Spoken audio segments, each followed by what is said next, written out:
This weekend kicked off the American UCI Cyclocross calendar at GoCross in Roanoke, Virginia. This is my take on how the weekend played out.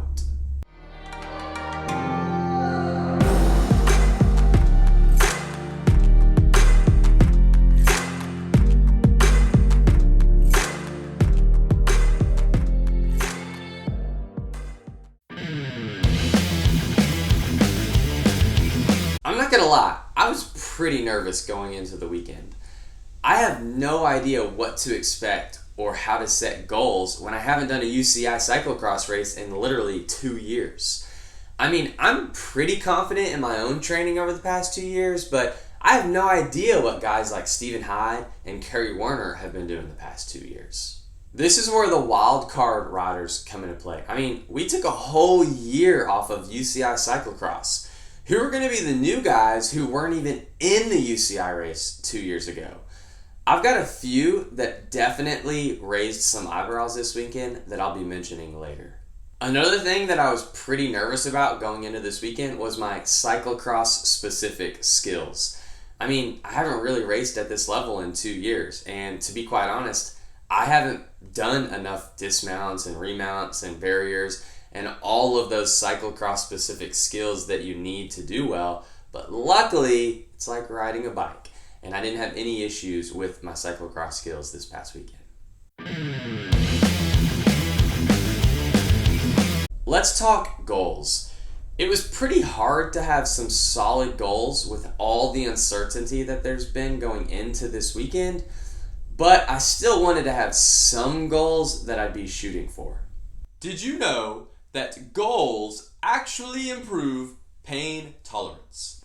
This study on athletes and pain tolerance showed that when given a goal of how long they wanted to keep their hands submerged in an ice presser, which is just a harmless way to induce pain, they substantially increased their time to failure just by setting goals. My absolute minimum goal for the weekend was top 10 both days. But really, I wanted to use this weekend to get back dialed into racing UCI cyclocross. So by the end of the weekend, it was my goal to have my race day routine dialed for the rest of the season. The UCI men's race was at 3:30, which meant it was basically at the heat of the day.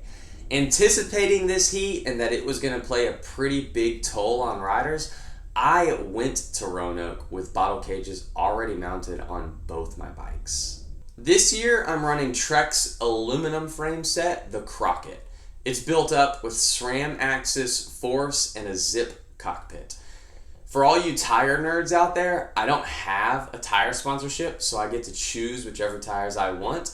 And I chose to run the Terreno Dries for all those dry conditions and the Challenge Limus for the muddy conditions. This weekend definitely called for the Terreno Dries, and on day one, my pressure was set at 27 front and 28 rear. One of the most common practices you'll see during the cyclocross season is people doing their warm-up on the trainer. However, this weekend, it was pretty easy for me to do my warm-up on the road. The main thinking behind this was that I wanted to keep my core temperature as low as possible before the race. Did you know that our bodies produce sweat as a way to cool us off? However, this cooling effect works best when there's air movement that helps pull the heat away from our bodies. This study on indoor cycling versus outdoor cycling concluded that the cooling benefit of the wind encountered in actual road cycling may moderate thermal and circulatory stress substantially compared with lab cycle ergometers at the same work rate. I was surprised by how many riders were still warming up on the trainer despite the wicked hot conditions. I mean, without that wind blowing on your skin and cooling you down, you're just going to get way hotter sitting on a trainer busting out intervals. And I don't see any negatives to doing your warm-up on the road besides potentially getting lost before the race. I managed to get a 6th place call-up, which was pretty good news to me because I had heard that we were all going to have random call-ups except for Curtis White because he was the only rider that raced in the 2020 season and got UCI points. However, some crazy turn of events, the UCI has somehow pulled some of our race results from 2019 and some of them from 2020, and I don't really know exactly what happened, but I'm not complaining because I was on the front row versus a random call-up, so I was pretty stoked. However, as good as this news is, this rule is only in effect until right after GoCross, in which everybody gets reset to 0, and the only points that are going to count are from the 2021 World Championships earlier this year, and then any races that have happened past that. So for us Americans, that's only Roanoke, which is why these early season races are so important because everybody is on a mad chase for UCI points. Even the top guys like Curtis and Kerry are going to get reset to 0 when usually they have a pretty big buffer of points from the year before and they don't have to worry so much about points. This is why I set my minimum goal to be top 10 because UCI points are only 10 deep at these races. Alright, let's get to the actual race. I've never been much of a great starter, but I surprised myself when I came off the pavement in 4th place. Maybe all that strength training is finally paying off. However, this didn't last that long because I wasn't racing with my elbows out, and a couple people passed me here and there. By the end of the first lap, I had drifted, I think, out of the top 10, but it was a pretty big group, so I was still in the lead group, and at this point, I wasn't that worried about my positioning. Fighting into 4th place. Then some moves going on the outside. Michael Vandenham now trying to move the barriers. Some running, some riding. Eric Thompson now trying to move the top 10. Now Curtis popping out. Like Terry Warner, I believe, slide back into this spot. The rider in the blue suit, I think, quite figured out what he was going to do. Try to finish on that. The first 2 laps were pretty blistering fast, and riders quickly started to pop, and the group was dwindling. I found myself at the end of 2 or 3 laps in 7th place, tail gunning off of the top 6, which included all the typical hitters. You've got Kerry Warner, Curtis White, Stephen Hyde, Lance Hayden, and Michael Vandenham. And one other rider, which was one of those wild cards that I mentioned earlier, and one that I was super impressed with was Andrew Strohmeyer. I mean, I knew this kid was strong 2 years ago when he won 17-18 Nats, but I would have never put him in the lead group of his first ever UCI Elite race. He would go on to finish 4th place in front of 3-time national champ Stephen Hyde. Pretty impressive for your first Elite UCI race. I was tail gunning this group for 2 laps until the midway point where I rolled a tubular hopping the barriers. Yeah, Drew. Go get him. 4 to go for the Eric Thompson group. The barriers were set up on an uphill part of the course, and they were spaced out pretty far, so this meant that you had to carry a bunch of speed over the first one so that you had enough speed to get over the second one. And unfortunately, I found this out the hard way because I didn't quite carry enough speed, and when I hit that second barrier, I was going so slow that a bunch of my weight went over my front wheel, and that force was enough to push the tire off the rim. Ah yes, my good friend, vectors. And because I know that all you tire nerds out there are wondering which gluing method I chose, I decided to go with 2 layers on the rim and 2 layers on the tire, with only about 15 minutes between each layer because I was just alternating wheels. And obviously this was not the right choice. Why didn't you just use tubular tape? If you've got a preferred gluing strategy, feel free to leave it in the comments. Did you know that ingesting tubular glue improves time to exhaustion? So after my noodles for arms struggled for about a minute to pry that tire back onto the rim, I babied it to the pits where I was able to get my other bike, which happened to be set up with tubeless tires.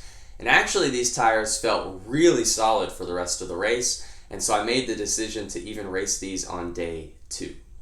After getting the new bike, I knew it was going to be a lot of work to try and still squeeze a top 10 finish and get those ever so precious UCI points. So as soon as I got that bike, I was asking for position updates from my pit crew, and I heard that I was about 13th or 14th spot, which meant with about 4 laps of racing left, it was still manageable to get a top 10.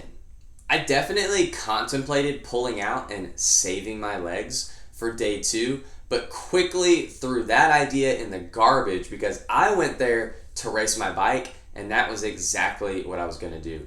Even if it was just for 10th place, I'll take it. It didn't take long for me to catch a small group of riders, and if my math was right, this would have been the group sprinting for 10th place. Eventually, I was able to work my way to the front of this group, get a gap, and for 2 laps, I was in no man's land, having accepted my 10th place position. However, on that last lap, I started to see 9th place ahead of me, and I could tell that he was fading pretty hard. So, with about a half a lap left and a couple climbs left in the course, I decided to put in a pretty good dig to try and catch 9th place. I came within a few seconds of his back wheel, but ran out of course and ended up finishing in 10th place with my precious 1 UCI point going into the rest of the season. Not exactly what I wanted, but mission accomplished. Number 1, never give up. I had a coach once that gave me 2 rules at the onset of his coaching. Rule number 1 was that I was not allowed to quit a race unless absolutely forced. And rule number 2, I don't remember. But rule number 1 has stuck with me for all these years. And I could have pulled out day 1 and saved my legs for day 2. But who knows? Maybe day 2 would have gone even worse and I wouldn't have been able to finish. And then I would have left this weekend with 0 UCI points, and going into next weekend's races, I would have got a random call-up. Yep, 0 plus 0 equals 0. So I decided to finish that race no matter what. And even if it's not your day and you're not feeling good, I'd say find a way to finish. You won't regret it. Number 2, maybe consider hiring a professional to work on your bikes. I'm not saying that I did a bad job gluing up my tires this year, but maybe it would have been worth it to hire somebody who could do it better than me. Maybe you should let me glue your tires next time.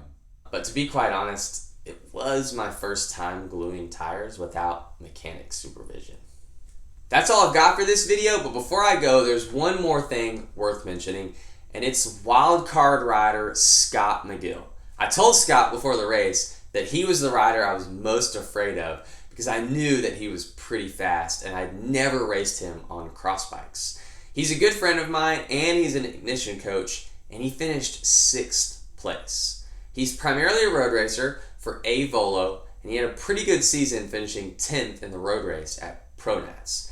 But for getting 6th place in his first big-time cyclocross race, after sleeping in his van the night before, having only 1 cross bike and no pit crew, and racing on road shoes, that's pretty impressive.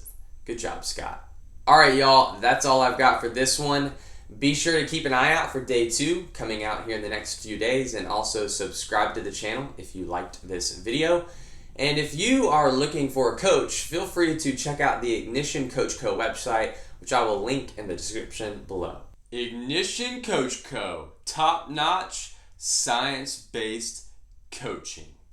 Trust me, I'm a doctor. And until next time, y'all stay rad.